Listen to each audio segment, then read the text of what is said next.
Terima kasih Anda masih bersama saya di acara Kick Candy dan hari ini saya ditemani oleh co-host spesial Dr. Jimmy dan tamunya narasumbernya adalah Yova yang pernah mengalami gangguan kesehatan mental ya.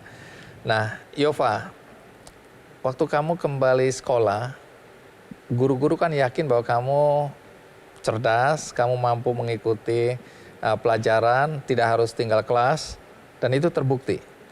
Alhamdulillah terbukti karena melihat diri saya yang istilahnya punya semangat dan motivasi untuk tetap lanjut sekolah, tetap mengejar ketertinggalan, makanya guru bisa percaya. Bahkan saya juga dibimbing untuk masuk universitas perguruan tinggi negeri.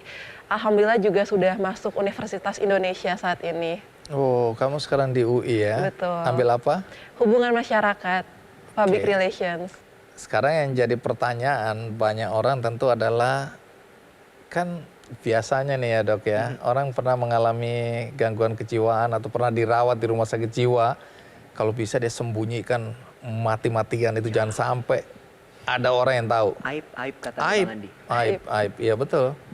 Nah, kok Yova tampil di publik, bahkan punya tadi akun media sosial. Jadi betul sekali ya, banyak sekali stigma-stigma yang mengatakan seperti itu. Jangan sampai ada orang yang tahu kalau kamu gila. Itu pun yang dikatakan keluarga saya kepada saya. Mereka bilang, Dek, kamu jangan kasih tahu ke siapa-siapa ya, selama ini kamu dirawat di RSJ. Jangan sampai ada yang tahu kamu sedang sakit seperti itu. Sebenarnya aku upload TikTok itu juga bukan sebuah kayak sesuatu yang sangat direncanakan dari awal.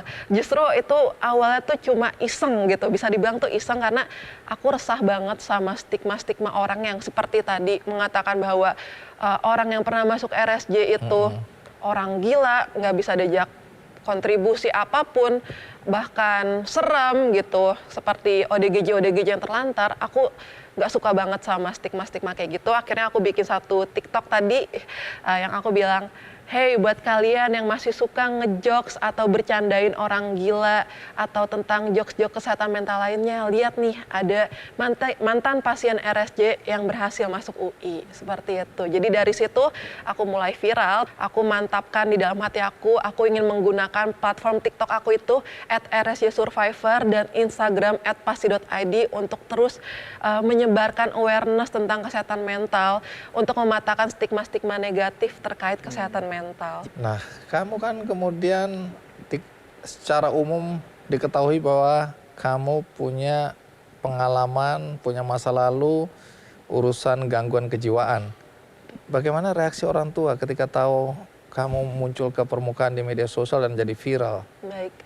Tentu saja orang tua kan dari awal sangat tidak setuju ya.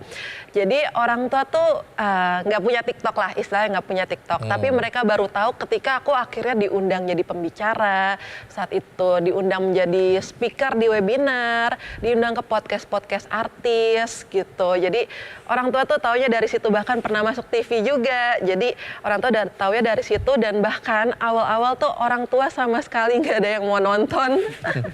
Nggak ada yang mau nonton karena takut gitu ya, Allah nih anak gue kok cerita gitu ya, kok anak saya cerita masalah-masalah yang harusnya ditutupin seperti itu. Jadi orang tua pasti shock. Tapi akhirnya berani untuk nonton dan akhirnya malah terharu gitu, malah orang tua ngelihat kayak, oh iya benar, ini Yova ternyata emang niatnya bukan cuma sekedar mau terkenal, karena di dalam setiap podcast itu aku selalu menyampaikan pesan-pesan untuk mematahkan stigma-stigma. Saya juga berusaha mengedukasi dengan pengalaman yang pernah saya rasakan juga. Mendukung, seperti ya. itu. Oke, menarik. Tapi ini penting sebenarnya Bang Andi. Apa itu? Stigma lebih mudah dipatahkan ketika yang bicara adalah yang pernah mengalami. Karena yang cuma yang pernah mengalami yang bisa memahami. Kalau psikiater kayak saya cuma sok tahu biasanya. Dan host seperti saya juga sok tahu. Oke, jadi kalau yang bicara adalah mereka yang penyintas misalnya, itu lebih dipercaya ya? Iya, karena itu kan pengalaman personalnya, Iya. ya, itu yang dirasakan. Tadi kan ada tanda-tanda sebenarnya, deteksi dini. Jadi semakin cepat orang ditangani, semakin punya peluang untuk bisa disembuhkan, ya, tanda kutip tadi ya. Itu betul ya? Iya, terutama pada beberapa kasus, misalnya kasus-kasus skizofrenia. itu kecepatan treatment itu sangat menentukan outcome-nya. Terlambat treatment bisa jadi outcome-nya tidak akan seideal, tidak akan kembali seperti semula, quotes and quotes. Nah, Indonesia, Bang Andi, ini menariknya. Indonesia itu angka disability adjusted life year, istilahnya, itu angka penderitaan yang diakibatkan oleh sebuah penyakit. Untuk kasus skizofrenia, itu terburuk sedunia. Indonesia. Indonesia. Itu faktornya apa? Kenapa? Dianggap itu bukan sesuatu yang serius, atau kita belum punya metodenya, atau belum punya perangkat pendukung untuk treatment, atau apa? Saya percaya salah satunya karena timing. Timing itu apa? Tadi misalnya ada karena orang, kelalaian kita untuk deteksi awal dan penanganannya. betul, karena penanganannya terlambat, akhirnya outcome-nya tidak sebaik atau seideal seharusnya. Kesadaran orang untuk segera ya mengambil tindakan itulah yang membuat kondisi kita terburuk nomor berapa? 1. Serius ini. Bagus sekali ya. Harusnya kita bangga atau nangis? Berprestasi sekali Bang Andi. Tapi dalam hal yang salah. Iya. Baik, terima kasih Yova. Terima kasih.